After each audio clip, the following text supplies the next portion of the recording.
Bismillahirrahmanirrahim. Assalamualaikum warahmatullahi wabarakatuh.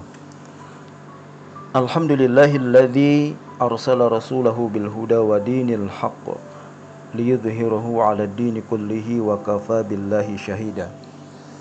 Ashhadu an la ilaha illallah wahdahu la syarikalah wa ashhadu anna Muhammadan abduhu wa rasuluhu la nabiyya ba'dah. Allahumma salli ala Muhammad wa ala alihi wa ashabihi ajma'in amma ba'du. Qala Allah Ta'ala ya ayyuhalladzina amanu taqullaha haqqa tuqatih wa la tamutunna illa wa antum muslimun. Saudara-saudaraku yang dirahmati Allah Subhanahu wa taala, alhamdulillahirabbil alamin. Puji syukur senantiasa kita panjatkan kehadirat Allah Subhanahu wa taala atas semua nikmat yang telah Allah anugerahkan kepada kita di sepanjang kehidupan yang telah kita jalani. Allah Subhanahu wa taala telah memberikan kepada kita nikmat yang begitu banyak, yang tak terbilang, tak terhitung, dan tidak akan mampu kita balas dengan sebanyak apapun ketaatan yang kita persembahkan kepada Allah Subhanahu wa taala. Karena itu menjadi kewajiban kita untuk senantiasa mensyukuri semua pemberian Allah Subhanahu wa taala. Kita syukuri dengan lisan kita, dengan hati kita, dan menyempurnakan syukur lisan dan hati dengan menjalankan ketaatan kepada Allah Subhanahu wa taala. Karena sungguh ketaatan kepada Allah adalah sesempurna-sempurnanya syukur kita kepada Allah Subhanahu wa taala. Saudara-saudaraku rahimani wa rahimakumullah, waktu berjalan begitu cepat, tidak terasa kita sudah hampir sampai di penghujung bulan Ramadan yang penuh dengan keberkahan, bulan yang hanya padanya terdapat Lailatul Qadar, dan bulan penghapus dosa masa lalu, bulan pintu-pintu kebaikan terbuka sangat lebar bagi para pencari kebaikan. Kita selalu berdoa kepada Allah Subhanahu wa taala, memohon kepadanya agar ibadah puasa kita dan amal-amal soleh yang kita kerjakan selama bulan Ramadan diterima Allah Subhanahu wa taala. Kaum muslimin muslimat rahimani wa rahimakumullah, pada kesempatan hari ini saya akan sampaikan kultum dengan judul Sunnah Sedirham Surga. Kisah tentang Imam Abu Dawud yang membeli surga dengan 1 dirham. Saudara-saudaraku yang dirahmati Allah Subhanahu wa taala, kita semua pasti sudah mengenal Imam Abu Dawud rahimahullahu taala. Setidaknya pernah mendengar nama beliau. Beliau adalah ulama besar, imam ahli hadis pada zamannya yang telah menyusun kitab Sunan.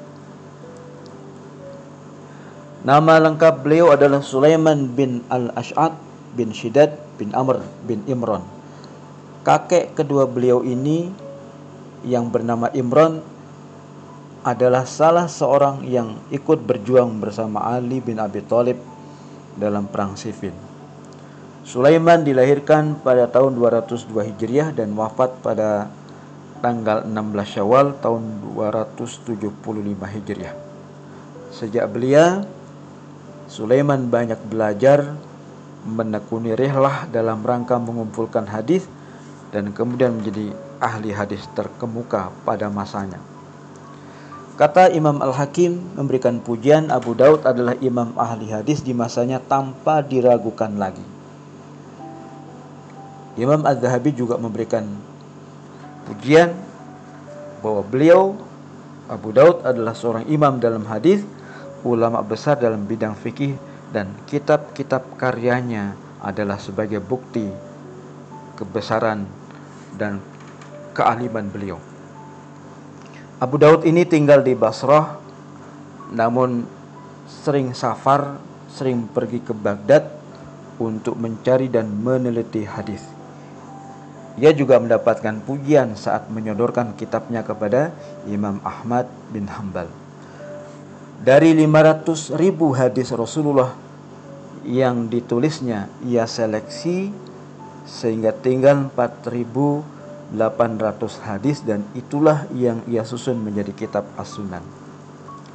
Saudara-saudaraku yang dirahmati Allah Subhanahu wa taala, apa yang kita sampaikan tadi adalah sekelumit dari biografi Imam Abu Daud. Dan ada satu peristiwa yang luar biasa yang dialami oleh Imam Abu Daud yang menunjukkan betapa besar cintanya beliau kepada sunnah, sekecil apapun sunnah itu. Suatu ketika Imam Abu Daud berada di atas perahu penyeberangan Sungai Daljah. Tiba-tiba ia mendengar seseorang bersin dan mengucapkan alhamdulillah di tepian sungai. Maka kemudian Abu Daud mengeluarkan uang 1 dirham dan memberikannya kepada tukang perahu agar tukang perahu itu menepi sebentar ke tepian sungai mendekati orang yang bersin tadi. Maka kemudian tukang perahu itu pun mengarahkan perahunya ke tepian sungai ke arah orang yang bersin. Maka kemudian Imam Abu Daud mengucapkan yarhamukallah, mendoakan orang yang bersin tadi. Mendengar ia didoakan, orang yang bersin itu pun kemudian menjawab yahdikumullah wa yuslihu balakum. Setelah itu kemudian perjalanan dilanjutkan. Orang-orang yang ada di dalam perahu itu keheranan. Mengapa Abu Daud mau bersusah payah dan membayar tukang perahu itu dengan harga 1 dirham hanya sekedar mendoakan orang yang bersin dan mendapatkan doa darinya. Ketika orang menanyakan kepada Abu Daud, maka Imam ahli hadis itu mengatakan, semoga doa orang yang bersin tadi yang mendoakanku adalah menjadi doa yang mustajab. Saudara-saudaraku yang dirahmati Allah Subhanahu wa taala, ketika perjalanan dilanjutkan, para penumpang perahu itu tertidur semuanya. Dan dalam tidurnya mereka bermimpi mendengar seruan dalam mimpi mereka.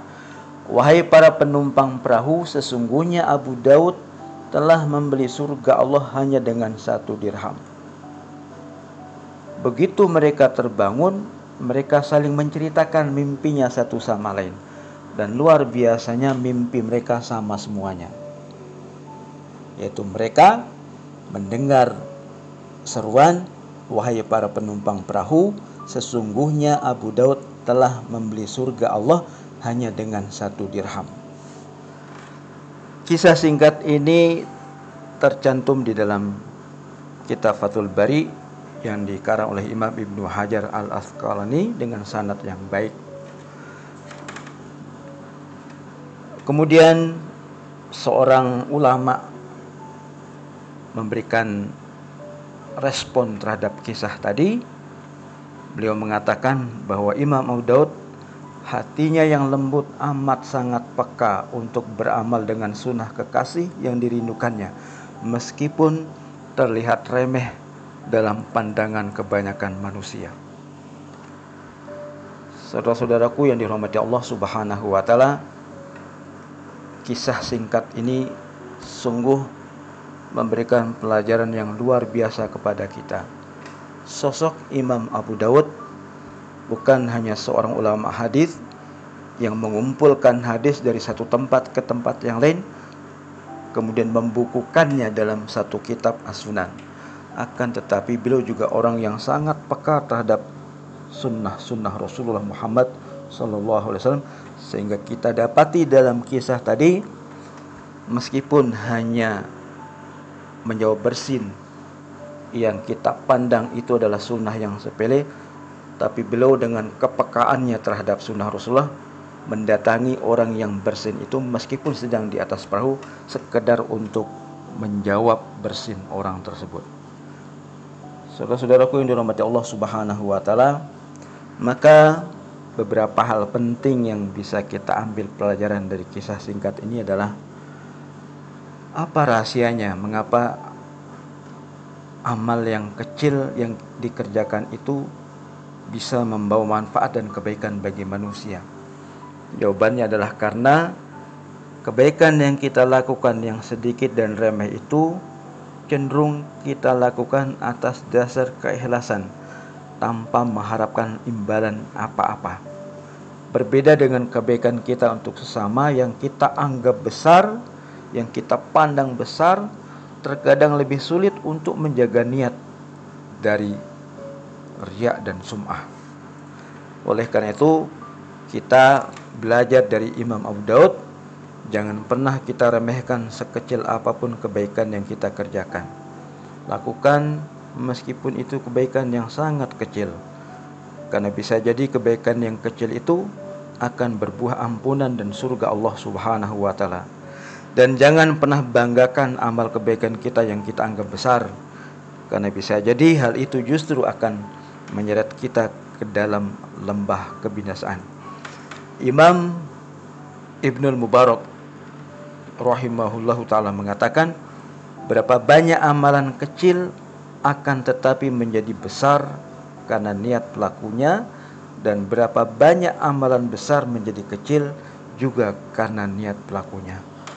Mudah-mudahan kisah singkat ini menginspirasi dan mengingatkan kita betapa bahwa sunnah Nabi itu sekecil apapun perlu untuk kita amalkan dalam kehidupan sehari-hari. Demikian, semoga bermanfaat. Subhanakallahumma wa bihamdika asyhadu an la ilaha illa anta astaghfiruka wa atubu ilaik. Assalamualaikum warahmatullahi wabarakatuh.